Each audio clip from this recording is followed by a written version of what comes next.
हाँ बाबू, कल हम लोग जैसा कि इंटीजर के बारे में पढ़े थे, अब आप लोगों को मैं इंटीजर को बता दिया हूँ कि इंटीजर होता क्या है।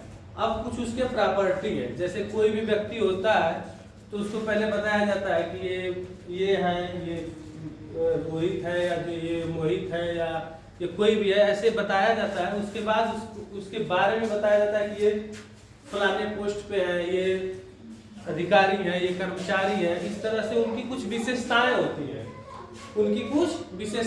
है, प्रॉपर्टियां होती हैं। तो आइए हम लोग भी कुछ इंटीजर्स की प्रॉपर्टियों को समझें। इंटीजर्स के पास कुछ प्रॉपर्टियां होती हैं जो कि आपके सामने दिख रहा है बोर्ड पे, इसको समझिए। Property of addition on integers.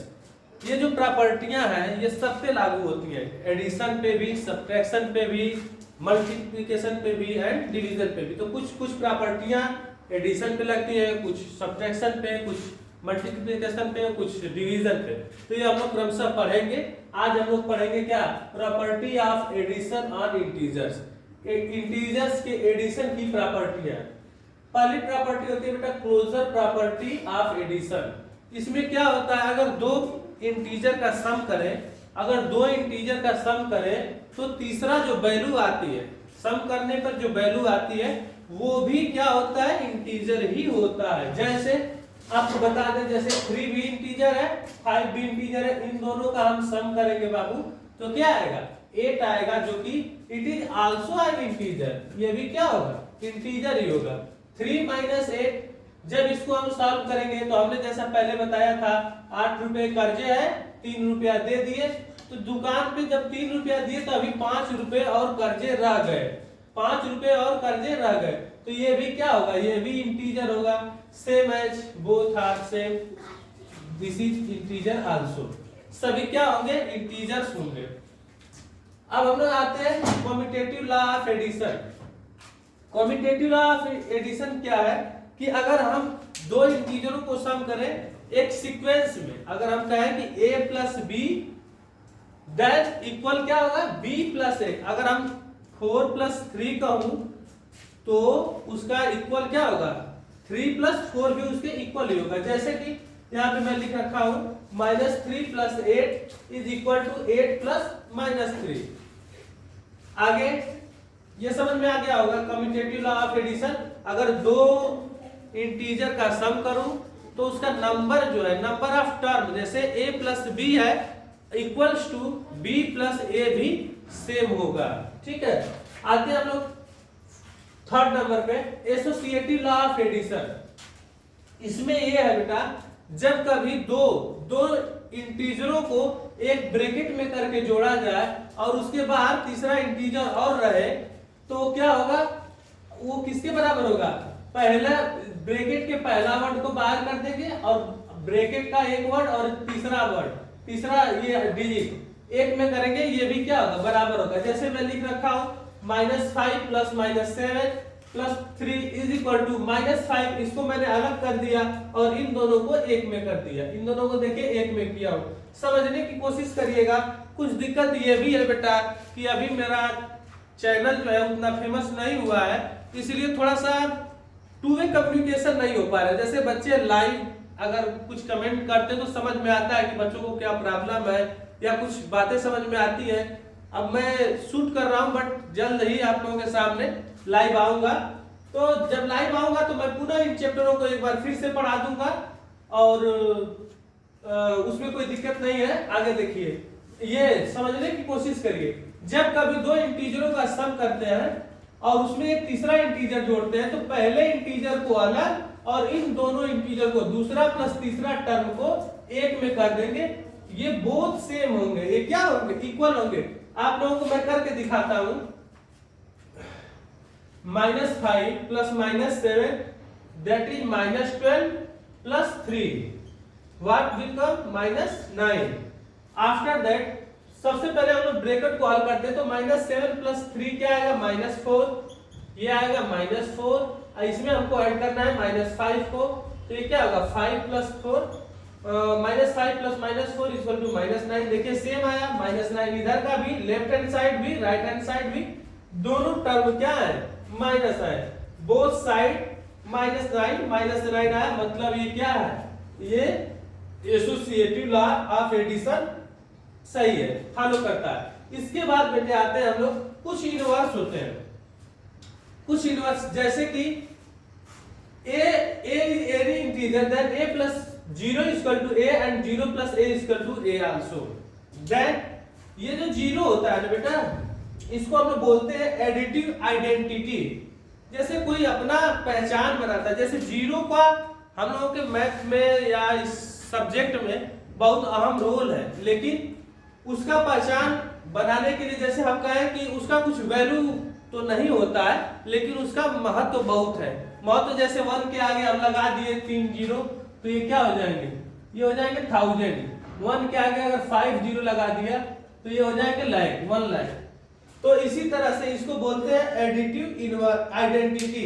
ये अपना पहचान रखता है, एडिटिव आइडेंटिटी बोलते हैं कि अगर किसी भी नंबर में 0 को ऐड करते तो वो स्वयं वही 0 वही नंबर रहेगा।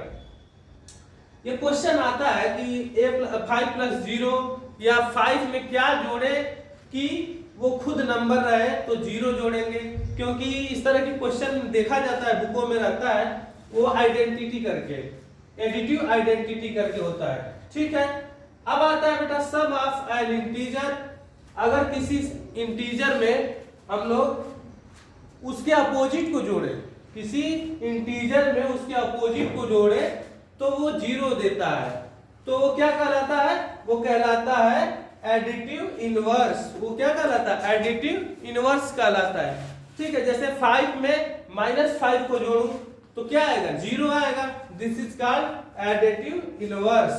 ओके, अब हम लोग आते हैं, एक टॉपिक होता है, बचपन से हम लोग पढ़ते आ रहे हैं, क्लास 5th से तो स्टार्ट ही हो जाता है, 4th 5th से।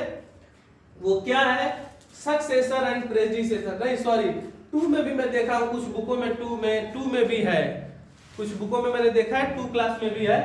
तो क्या होता है, successor and predecessor of N integer.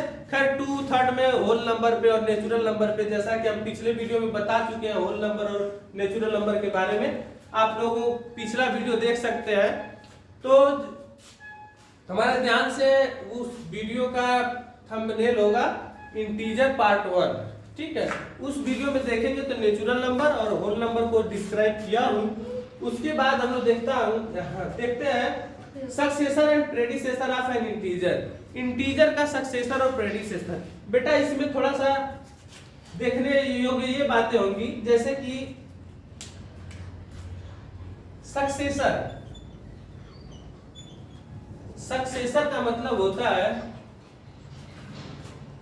Successor का मतलब ये होता है, सक्सेसर का मतलब होता है कि आगे बढ़ जाना, वन आगे बढ़ना। जैसे हम बोलूं 5 का क्या होगा सक्सेसर, तो आप लोग बोलेंगे 5 + 1 6 होगा। 7 का बोलूं तो आप लोग क्या बोलेंगे, 7 + 1 8 होगा, 7 + 1 8 होगा। उसके बाद अगर मैं देखूं -5 का सक्सेसर, जैसे हम बोलूं 7 का सक्सेसर क्या होगा, तो +1 कर देंगे 8 आ जाएगा। इसके बाद अगर देखूं -9 का सक्सेसर, तो बेटा माइनस जो डिजिट होता है उसमें 1 बढ़ाएंगे, तो अभी हम लोग इंटीजर का सम पढ़े हैं, 9 रुपए कर्जा था, 1 रुपया दे दिए, तो अभी 8 रुपया कर्जा रह गया, तो ये कर्जा रह गया तो क्या होगा, -8 होगा। ओके, तो सक्सेसर ऑफ इंटीजर में -1 -9 + 1 करने पे -8 आता है। इन द सेंस इंटीजर में अगर निगेटिव इंटीजर है उसमें 1 प्लस करेंगे तो उससे एक संख्या कम हो जाएगी और साइन माइनस का रहेगा, वो आप करेंगे +1 और फार्मूला लगाएंगे जो मैं बताया हूं तो वो आ जाएगा, उसमें कोई दिक्कत ज्यादा नहीं है। अब हम लोग आते हैं प्रेडिसेसर ऑफ इंटीजर। प्रेडिसेसर पे आएंगे बेटा, प्रेडिसेसर में क्या करते हैं, -1 करते हैं। अगर मान लीजिए +7 -1 कर दिया तो क्या आया, 6 आया, तो 7 का प्रेडिसेसर 6 होगा। लेकिन अगर यही माइनस का अगर कोई नंबर रहे, जैसे कि मान लीजिए -8 -1, देन 8 रुपया कर्जे है, 1 रुपया और कर्जा कर दिए, टोटल 9 रुपये कर्जा हो गए, तो यहाँ पे -9, तो ये क्या होगा, प्रेडिसेसर ऑफ इंटीजर। और कुछ बच्चों का कहना है, कमेंट किए थे, जैसे एक कोई निक्की करके लड़का है या कुछ और नाम है, मुझे याद नहीं आ रहा उसका नाम, वो बता रहा था कि सर इंग्लिश कैसे पढ़ते हैं, इंग्लिश हमें रीडिंग नहीं करने आती है। छोटा बच्चा होगा या 4 या 5 पढ़ता है जहाँ तक हमें उम्मीद है।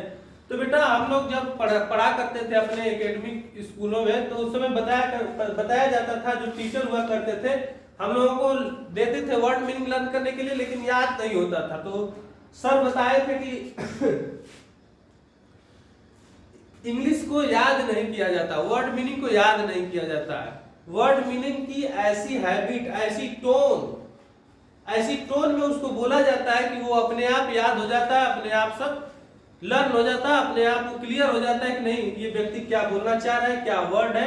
वो बच्चे माइंड अपग्रेड होगा थोड़ा सा, पढ़ने से माइंड बढ़ता है। जैसे मैथ्स पढ़िए, साइंस पढ़िए, जैसे जैसे पढ़ेंगे, जैसे जैसे टीचर के साथ आप लोग मेहनत करते जाएंगे, आप लोगों का मेमोरी बढ़ता जाएगा, आप लोगों को लर्न करने की क्षमता बढ़ती जाएगी। और ये रट्टू तोता नहीं बनना है कि एकदम कोई भी चीज, जैसे कि कोई भी चीज है एक बार पढ़िए, 2 बार पढ़िए, 3 बार, कोई भी बुक हो उसको 2, 3, 4 बार पढ़ लेंगे तो अपने आप आपके मन में, आपके मस्तिष्क में बैठ जाता है। तो इतना ही कहूंगा और ठीक है, थैंक यू।